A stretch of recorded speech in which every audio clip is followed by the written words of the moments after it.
Fala, meus amores e minhas amoras. Olha eu aqui de novo no nosso canal para mais um Mudar é Poder. Você já decidiu mudar hoje? Ainda não?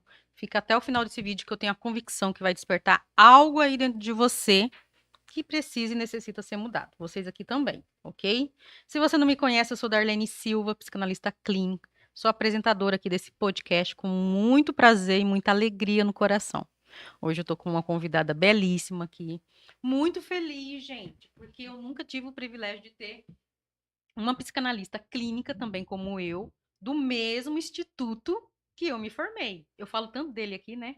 Então agora eu tô muito feliz, honrada, porque ela também se formou, vai para a conferência de junho, agora em São Sim, Paulo, né? Pegar o diploma, tirar foto, gente, aprender mais, porque com tem a certeza. imersão lá e Uhum. vários outros médicos.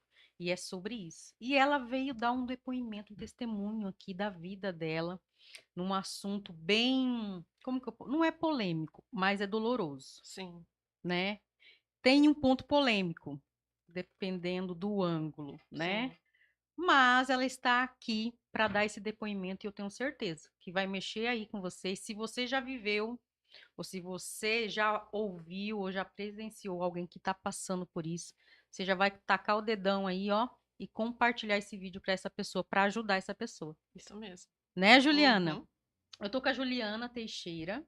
Esqueci do nome completo. Juliana de Oliveira Nobre Teixeira. Olha, que chique. Nobre. Nobre Juliana de de Oliveira. Oliveira Nobre Teixeira, tá bom? O Isso. arroba dela aí como psicanalista é arroba Juliana Teixeira Psicanalista. Tudo junto, tá, gente? Arroba Juliana Teixeira Psicanalista. Falei aí devagar porque eu sou meio atrapalhada. Vou atropelar. Aí fica muito rápido, né? Ela nasceu em Guarulhos, mora em Campinas, Moro em né? Campinas, Nasceu em isso. Guarulhos, aqui da nossa capital, São Paulo. Mora em Campinas, é casada, é mãe da Lana, Lana, de 5 de aninhos, 5 aninhos. e também de um bebezinho que tá com o Papai do Céu, Isso. ok? O seu maior hobby favorito é ler, né? Aprender. E vai ensinar um pouquinho aqui pra gente. Sua frase, gostei muito dessa frase. Forte. Forte, Eu forte. vivi isso, né? Você viveu, né? Uhum. Sempre que Deus quer fazer um homem grande, né? Um homem aqui é um homem e uma mulher, tá bom? Um homem grande, ele quebra em pedaços. Gente, Charles Spurgeon. Isso. Forte. Eu achei muito forte. Vamos lá, Juliana, conte um pouquinho dessa história pra gente. Como começou? Você imaginava, não imaginava? Hoje a gente vive nesse mundo, né? Idealizador, Sim, né? De ter o que a gente quer, sim, infelizmente. E aí, quando vem uma criança, né, especial, a gente tem um tabu também, até mesmo eu já atendo e já uhum. veio já entrevistadas aqui e falaram que se sentiu e sentiu isso realmente de uma rejeição do Sim. próprio filho, né? Falou assim, gente, como assim então? Então, hoje o tema aqui, gente, é o quê? Como superar, né, ou preparar, como viver um luto de um filho que se foi, né, que faleceu, e como superar um luto de um filho idealizado, que a gente imagina. Conte um pouquinho dessa história pra gente. Sim, boa noite a todos. Eu agradeço o convite para estar aqui. E a minha história começa assim, eu casei com 21 anos e a princípio eu não queria ter filhos, né? Eu tinha um pouco de medo, medo de como seria ser mãe, de que eu não seria uma boa mãe, medo da sociedade, do mundo como um todo. Aí, após alguns anos, de casamento, meu marido falou assim: "Vamos começar a tentar ter filhos?" Eu falei: "Vamos, né?" Parei a Quantos pílula, anos, mais ou menos? depois de 5 anos de casado. A gente viajou, fiz faculdade, a gente curtiu a nossa vida de casados primeiro, para depois começar a tentar ter filhos. Uhum. Só que antes mesmo de começar a tentar ter filhos, eu já tinha alguns problemas de saúde, eu sentia muita dor, eu tinha muita cólica, o fluxo não era normal. Então eu já suspeitava que podia ter alguma coisa, mas nunca tinha ido atrás, né? E aí, quando eu comecei a tentar ter filhos, após um ano, nada de engravidar. Falei Hum. assim, bom, vou atrás de ver se tem algum problema, né? Marquei ginecologista, chegando lá, ele já viu ferida no útero, ele fez vários exames, viu que a minha taxa hormonal estava muito baixa Olha e só. tinham vários policísticos e várias outras coisas, né. Uhum. Então eu fiz 3 cirurgias para remover os cistos, né, foram cirurgias, assim, dolorosas, e que foi difícil até de recuperação, foram invasivas, né, e eu fiz, a reposição hormonal, engordei muito, em um mês eu engordei 5 quilos e foram Ô 3 louco. injeções, então ao todo eu engordei quase 15 quilos. Isso para você tentar Pra engravidar. tentar engravidar. Uhum. Então eu era muito magrinha e depois deu aquele boom, acabei engordando muito. E só que deu certo, né, eu fiz a última cirurgia em fevereiro, em setembro eu estava grávida do mesmo ano. Sim. E aí foi aquela alegria, né, aquele misto de emoções, e agora como que vai ser? Só que eu passava muito mal, eu sentia muita dor, mas eu tinha na minha cabeça assim: "Ah, eu não vou no médico porque isso é fraqueza", é aquelas coisas que as pessoas falam, né. Hum. E aí eu não ia no médico, Mas era dor o quê? No útero, no ovário, nas pernas, na o corpo cadeia? inteiro, eu passava muito mal de vomitar, Ô de louco. enjoo, assim, da Mas hora que era por causa da gravidez, você é, achava que era por causa da isso, eu gravidez? achava que era normal, né. Uhum. Então era da hora que eu acordava, a hora que eu dormia, eu passava mal, muita dor mesmo, assim, cólicas muito fortes. E até que teve um dia, eu falei assim: "Ó, vamos começar já a preparar as coisas para o neném, né", já estava ganhando presentes. Falei: Uhum. "Vamos pintar o quarto do neném", tudo. Chamei uma pessoa conhecida. Ele passou o dia lá, pintou o quarto. Ele foi embora por volta de umas 4 horas da tarde. Eu falei: "Agora eu vou tomar um banho, vou comer, né, e descansar". No que eu fui tomar o banho, comecei a sentir contrações. Hum. E eu estava já de 5 meses de gestação. Estava Já formadinho já. estava formado, porque geralmente o que que os médicos falam? Até os 3 Os 3 meses, meses. que é o risco, depois Uhum. com 5 ninguém imagina, né. Uhum. E aí eu comecei a sentir contração, liguei para uma conhecida minha, e aí eu falei para ela: "Amiga, eu tô achando que eu tô com contração, né, mãe de primeira viagem", falei assim: "Será que é?" Ela falou assim: "De quanto em quanto tempo?" Tava de 5 em 5 minutos. Ô louco. É, já tava de 5 em 5 e muita dor. E aí liguei pro meu marido, ele estava trabalhando, eu estava sozinha em casa. Falei: "Amor, eu tô com dor, vem pra casa urgente. Vamos ter que ir para hospital, eu acho que eu tô com contração". E a gente foi para o hospital mais próximo da nossa casa. Cheguei lá, a médica falou que podia ser infecção de urina ou de rim já. Fiz o exame e fiquei na recepção esperando o exame que demoraria 4 horas para ficar pronto. Nossa, Deus. E nessa espera, aí eu comecei a delirar de dor, porque era realmente contração. Era realmente contração. Isso. Aí eu comecei a ter perda de líquido. E assim, foi surreal o que eu vivi ali naquela recepção de dor, né. E ninguém socorreu? Ninguém fazia nada, Como assim, ninguém, gente? todo mundo via e ninguém fazia nada. Aí quando passou as 4 horas, a médica me chamou, bem snob, assim, bem me desprezando mesmo, e falou: "Olha, seu exame não deu nada, então você não tem nada". Eu falei: "Como que eu não tenho nada se eu tô morrendo de dor? Eu tô com perda de líquido". Aí foi quando ela foi me examinar, viu que eu já estava com dilatação total, e falou: "Olha, a gente vai tentar Gente. salvar o seu filho, mas se sua bolsa estourar, não tem o que a gente possa fazer". Porque eu estava com 21 semanas, né.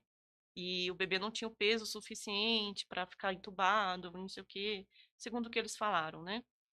E aí chamaram o meu marido para dar notícia. Aí quando foi dar notícia para ele, ele meio que desmaiou, ele caiu, assim, desmaiando, e eu preocupada levantei para tentar socorrer ele, no que eu levantei a bolsa estourou. Aí eles saíram Hum. correndo comigo para me internar, na minha cabeça iam fazer o parto, né, salvar o neném. E não, eu fui deixada numa sala escura, sozinha, sem ninguém, ninguém ia me ver. E Hum. quando foi no outro dia de manhã, a minha mãe invadiu o hospital para ter notícias minhas, porque eu internei, isso era meia-noite, o outro dia já era 8 horas da manhã, e eles não tinham notícias minhas. E eu todo esse tempo sozinha numa sala escura, sangrando e morrendo de dor. E na minha cabeça eu falei, eu não vou fazer força porque eu não quero que meu filho nasça aqui e não tem ninguém nem para segurar ele para mim. E eu tentava ao máximo segurar ele dentro de mim Gente, para ele não como nascer. assim? É, Meu foi pai muita amado. negligência, abandono, não sei nem que palavra usar para definir. Foi um sofrimento muito grande. E quando minha mãe me achou, 8 horas da manhã, uma enfermeira também abriu a sala e viu que eu estava lá. Ela falou: "Meu Deus, tem uma moça aqui, o que está acontecendo? O que você está fazendo aqui?" Eu falei assim: "Eu estou perdendo meu bebê". E era muito sangue, assim. Eu já tinha perdido muito sangue, eu estava muito fraca. Aí ela chamou o médico correndo, o médico veio, e eles já viram que o neném já estava morto, né, ele sofreu muito. ele já estava morto. E aí eu fui pra sala de parto. E aí foi aquele sofrimento, porque o neném, quando é um parto normal, o neném tá vivo, faz força pra sair. E o neném Uhum. morto. É Então verdade. foi muito difícil, assim, foi surreal. Eu sei que quando o neném nasceu, antes eu fiz assim uma oração e falei assim, Deus, eu entrego ele pro Senhor. E falei assim, eu não aguento mais de dor, vou ter que deixar ele sair. E me despedi do meu filho ali em pensamento e fiz a força e ele nasceu. Nisso eu desmaiei, porque a minha pressão foi 5 por alguma coisa, que eu lembro que o enfermeiro falou, moça, você tá bem? Sua pressão foi 5 por alguma coisa, que eu não lembro. E aí eu não sabia onde eu tava, o que meio que estava acontecendo. Precisei fazer curetagem ainda, porque não saiu Sim, tudo, né? E foi aquele sofrimento, porque a ficha mesmo caiu quando eu cheguei em casa. é, quando a gente chega em casa, Que né? aí eu vi aquele quartinho pintado, as coisas, e foi muito difícil. E até então você já conhecia a psicanálise ou não? Não, Não conhecia. não. Eu gostava, sempre gostei muito e sempre foi meu sonho fazer psicologia, né? Então eu sempre lia muitos livros sobre psicologia, autoajuda, né? E Uhum. foi assim algo que me ajudou na época, porque eu entrei em depressão. Eu Sim, não foi uma aceitava, perda, eu né? não aceitava perder, eu não aceitava porque eu pedi a Deus esse filho, Deus tinha dado promessas para mim, e eu ficava assim, aonde o Senhor está agora? Por que que o Senhor permitiu isso, né? Então foi muito difícil, eu entrei em crise na fé mesmo, de não conseguir orar, não Não conseguir consegui fazer mais falar com nada. Deus. Eu ouvia louvor e não conseguia expressar nada. Mas ao mesmo tempo eu não conseguia me distanciar de Deus. Era algo assim, surreal. E aí teve um dia que eu não aguentava mais aquela dor. E aí eu fui pro quartinho do bebê, peguei minha Bíblia e falei assim, levantei ela pro céu, falei assim, Deus, eu conheço o Senhor, mas tudo que eu conheço do Senhor tá me matando, porque a letra mata.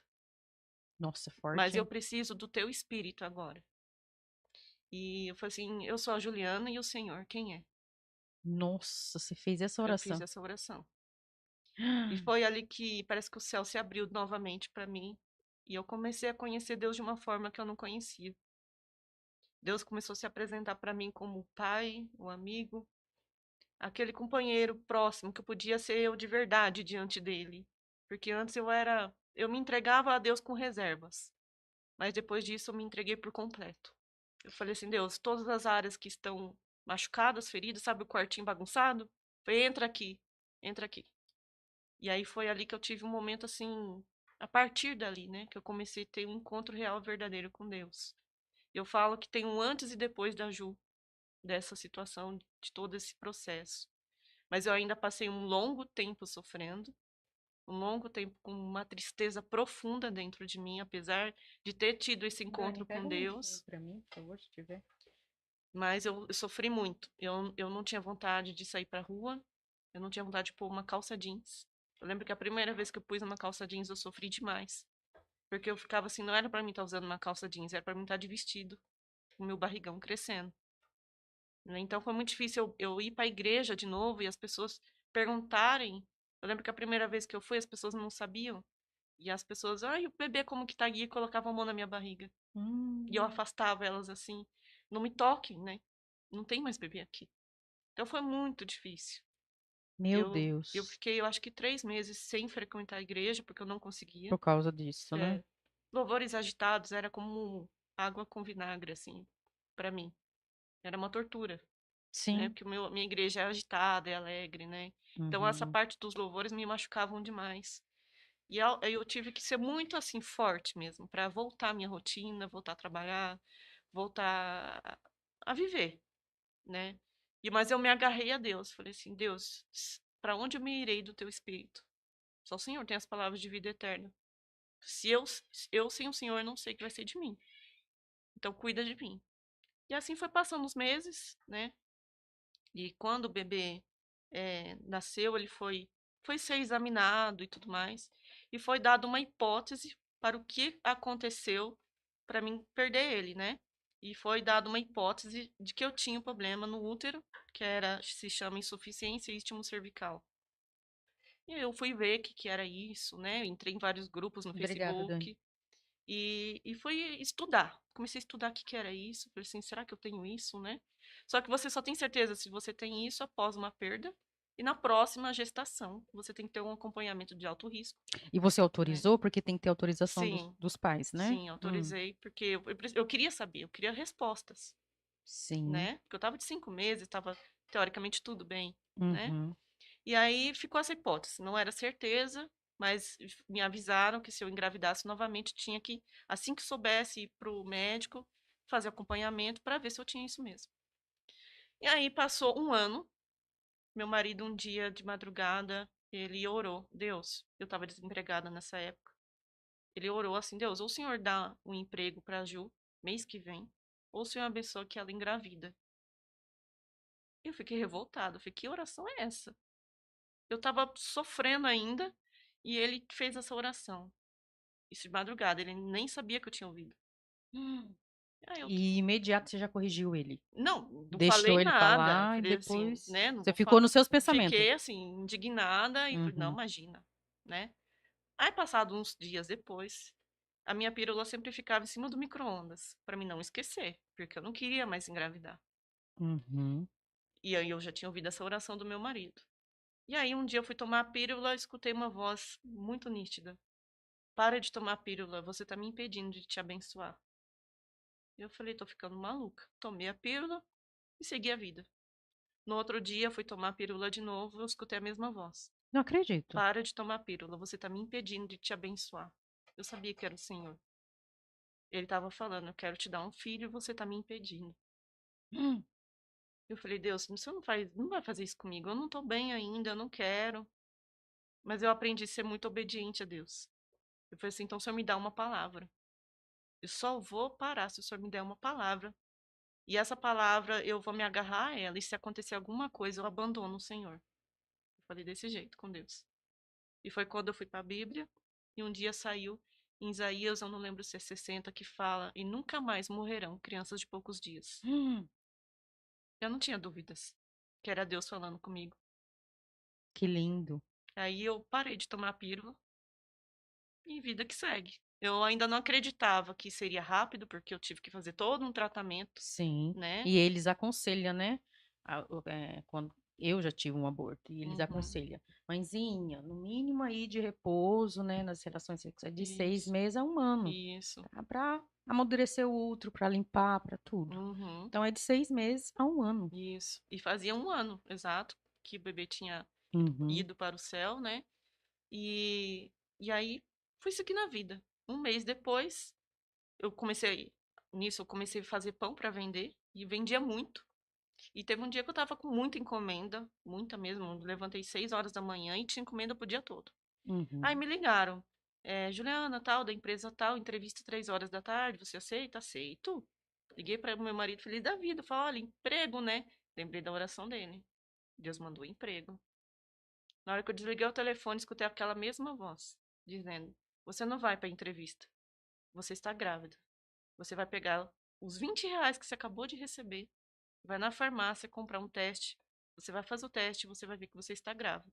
Eu falei, ah, não, você tá brincando, meus únicos R$ 20. Eu falei assim, não, mas eu sabia que era aquela mesma voz. É tipo assim, testar a fé mesmo. Testar. Eu fui revoltada, pisando duro. Uai, Ju, oração forte que você falou para Deus. É, Entrego tudo. sim. O fio do cabelo até o dedão do pé. Uhum. Então, é Aí eu isso. fui, comprei o teste, R$ 20 exato. Não foi 5, 10, 15, foi 20. 20 reais. Aí voltei, fiz o teste. Aí nisso chegou uma cliente para receber o pão. Uhum. Larguei o teste lá e fui entregar o O pão para pão. ela, fui tirar outro pão da. Esqueci do teste. Aí eu falei, nossa, deixa eu tomar banho para ir pra entrevista, né? Aí eu vi o teste lá, positivo. Eu estava grávida. Meu Eu fiquei em Deus. choque. Eu falei assim, não acredito. Deus ouviu a oração do meu marido. Um mês depois, eu estava grávida.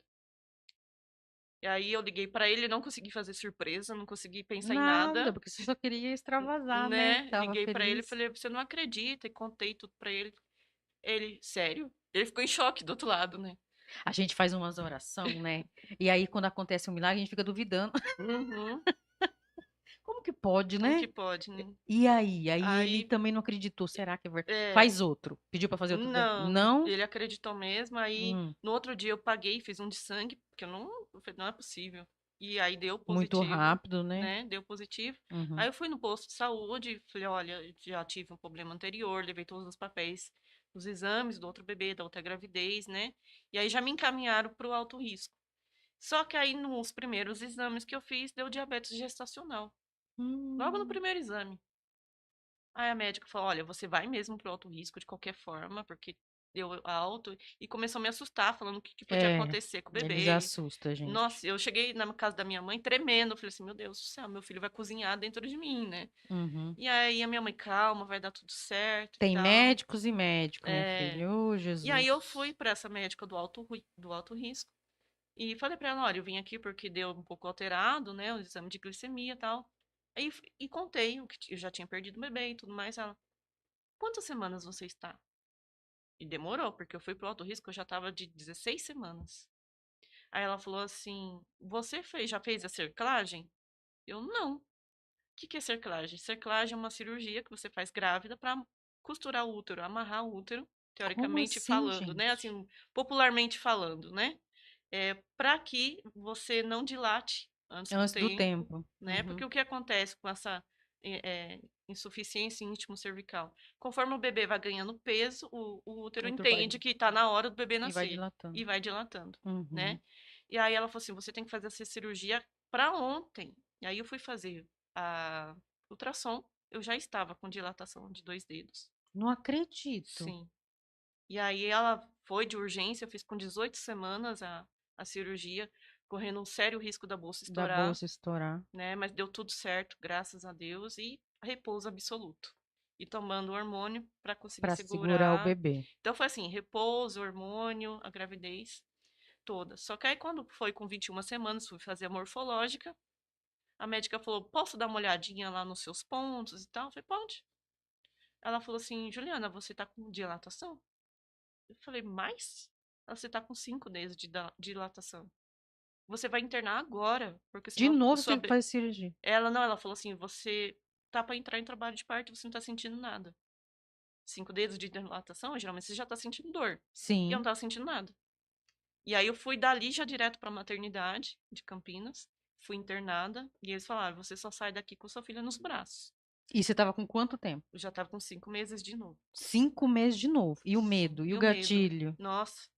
E tanto que o enfermeiro foi fazer toque para ver quantos dedos de dilatação estava. Eu falei, pelo amor de Deus, cuidado pra não estourar minha bolsa, porque foi gatilho na hora, né? É, E vem o aí ele ficou gatilho. assustado, ainda mais deu tudo certo, e me internaram. E aí nesse processo, conheci muitas meninas, porque eu fiquei 70 dias internada, tomando medicação na veia 24 horas, porque aí eu comecei a sentir dor. Aí eu comecei a, de vez em quando, ter umas contrações, às vezes eu nem conseguia dormir. Então era o tempo todo com medicação na veia, fazendo cardiotoco, o médico fazendo exame. E aí, quando estava com 30 semanas, o tempo foi passando, né? Teve um médico que falou assim para mim: Juliana, você tem que atingir alvos. 28 semanas, 30, 32. A partir de 32, se nascer, já tem mais chances de De vida vida pra e sobreviver. tudo mais, né? E aí, cada semana que eu ia vencendo, eu comemorava, né? Lógico. E Aham. aí, com 30 semanas, eu fui fazer um ultrassom e eles viram que a minha filha não estava ganhando peso.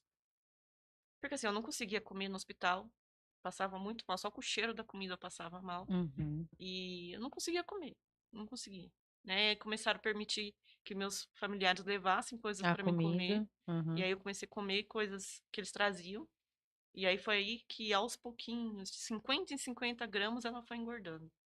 E aí, com 32 semanas, a médica falou assim: você tem pressão alta? Eu falei: não. Nossa.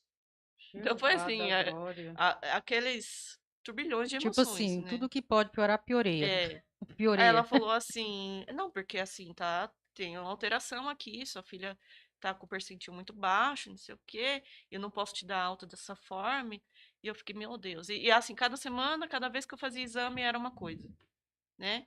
Aí foi passando o tempo. Com 36 semanas, os médicos resolveram tirar os pontos, porque eles falaram assim: bom, Juliana, agora com 36 semanas pode nascer, a bebê vai sobreviver.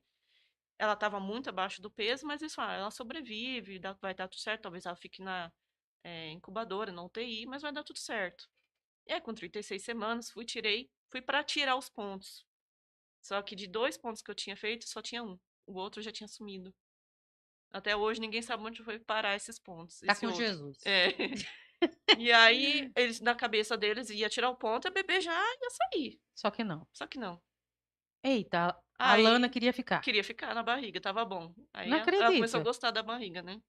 Aí fiquei mais uma semana internada, com 37 eles me deram alta. Aí eu pude fazer meu sonho de fazer meu book de gestante. Foi agora que eu posso, já sou uma gestante normal, ela pode nascer, tá tudo bem. Eu vou fazer minhas fotos, porque aí você tem todo o esforço, né, de levantar, abaixar. E eu ganhei as fotos, né? Eu não tinha condições de pagar, mas eu fui abençoada, ganhei as fotos. Amei cada uma das fotos e nada da Lana nascer.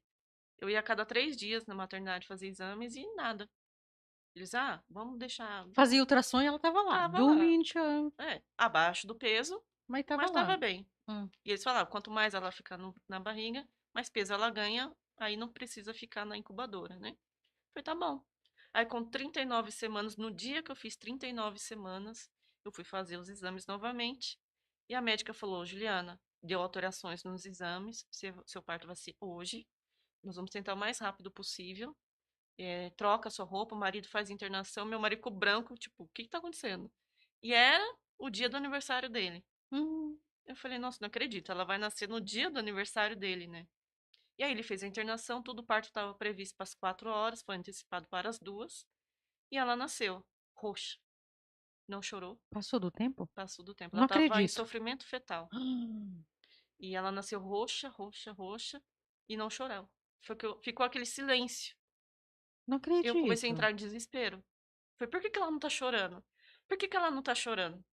E aí eles começaram a limpar ela, sugar o narizinho dela, fazer massagem nela, e ela Uhum. chorou.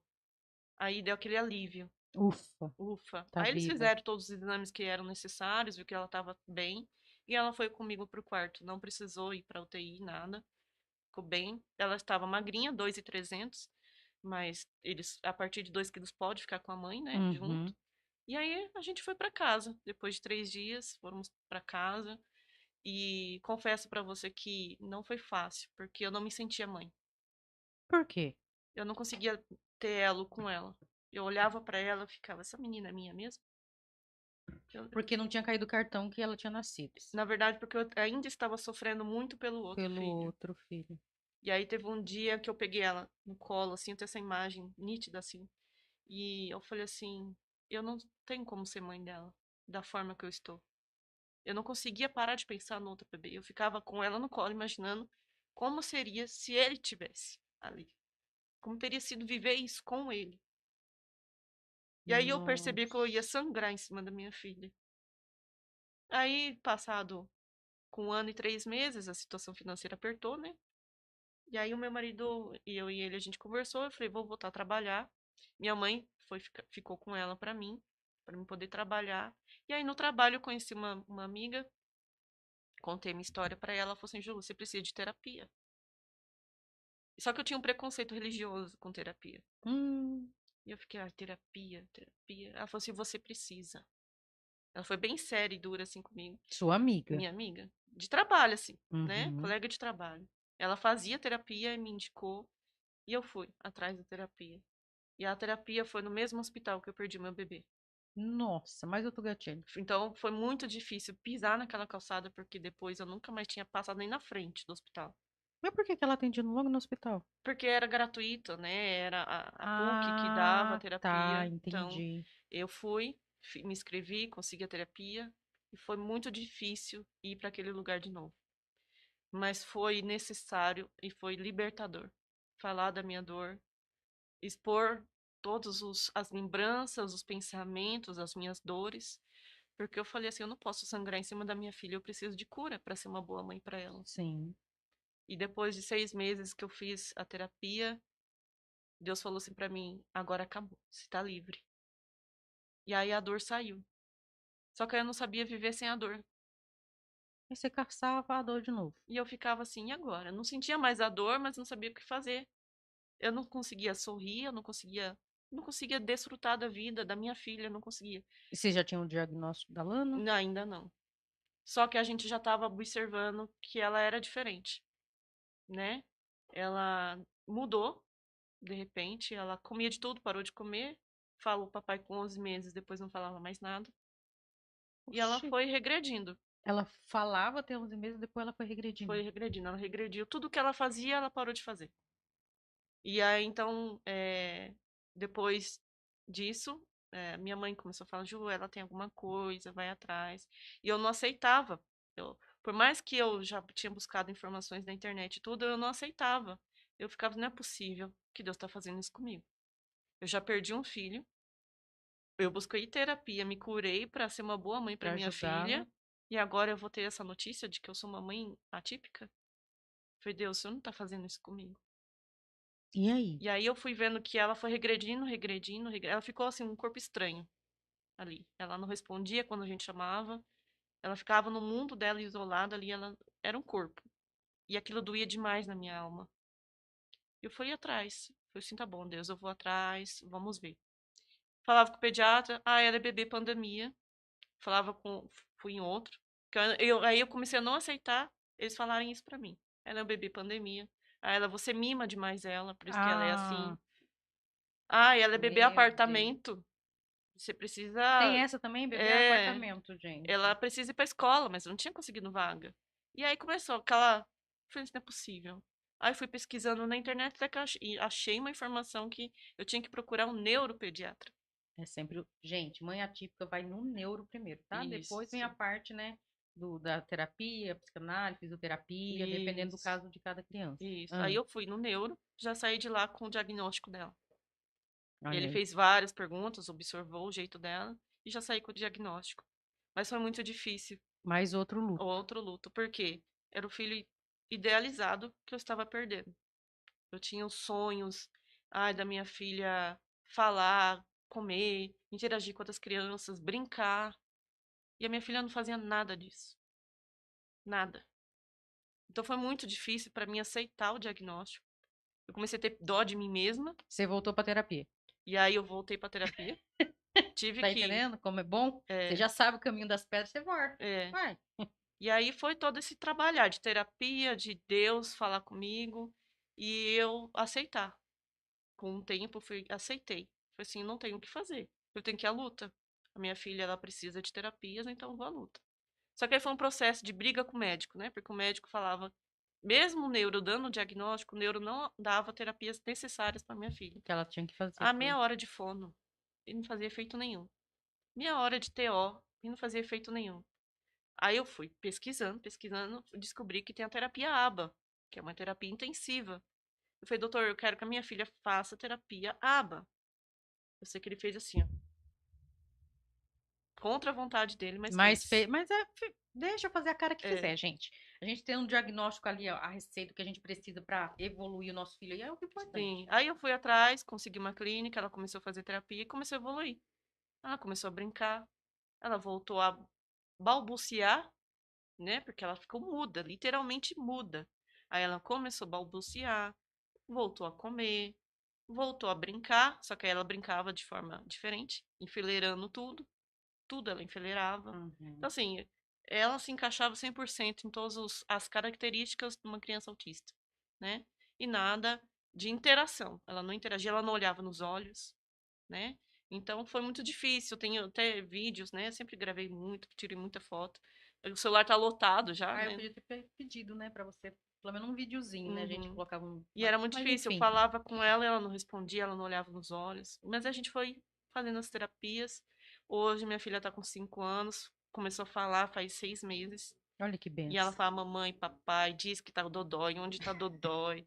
É muito engraçadinha, assim. Começou a brincar de forma intencional. Então, se um brinquedo de encaixar, ela encaixa.